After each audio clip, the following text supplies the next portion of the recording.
তোমার ওই গালিগালাজ কিন্তু শুনছে, বুঝা গেছে? ইত্তাকুল্লাহ, ওই সময় আল্লাহ তাআলাকে ভয় করো। তোমার ঘরের গৃহিণী, তোমার ঘরের চাকরানী, যাকে তুমি বলো হেল্পিং হ্যান্ড, যে তোমার কাজে হেল্প করে, একজন মহিলা, তার সাথে যখন তুমি আচরণ করবা, তুমি হয়তো মনে করছো যে তাকে রান্নাঘরের ভিতরে খুন্তির সেক দেবো বা লাকড়ির সেক দেবো, দুনিয়ার কেউ দেখবে না, ওই সময় তুমি আল্লাহ তাআলাকে ভয় করো। দেখছেন কে? আল্লাহ সুবহানাহু ওয়া তাআলা।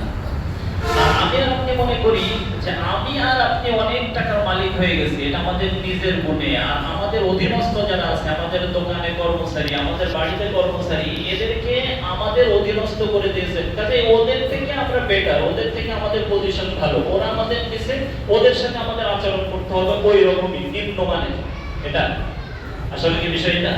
আল্লাহ রাসূল আল্লাহ সুবহানাহু ওয়া তাআলা সূরা যুখরুফের ভিতরে বলেছেন, নাহনু কাসামনা বাইনাহুম মাঈশাতাহুম ফিল হায়াতিদ দুনিয়া। চমৎকার কথা। এই অনুভূতি, এই চিন্তা যেন আমার আর আপনার ভিতরে না থাকে, সেজন্য আল্লাহ সুবহানাহু ওয়া তাআলা সূরা যুখরুফের ভিতরে সে কথা বলেছেন, নাহনু কাসামনা বাইনাহুম মাঈশাতাহুম ফিল হায়াতিদ দুনিয়া।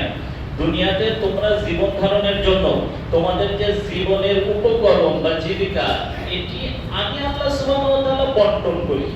হয়তো কাউকে দিয়েছি 1 কোটি, কাউকে দিয়েছি 2 কোটি, কাউকে কিছুই দেইনি।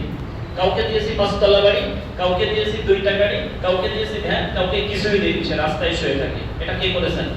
আল্লাহ সুবহানাহু ওয়া তাআলা। ওয়া রাফা'না বা'দাহুম ফাওকা বা'দিন দারাজাত।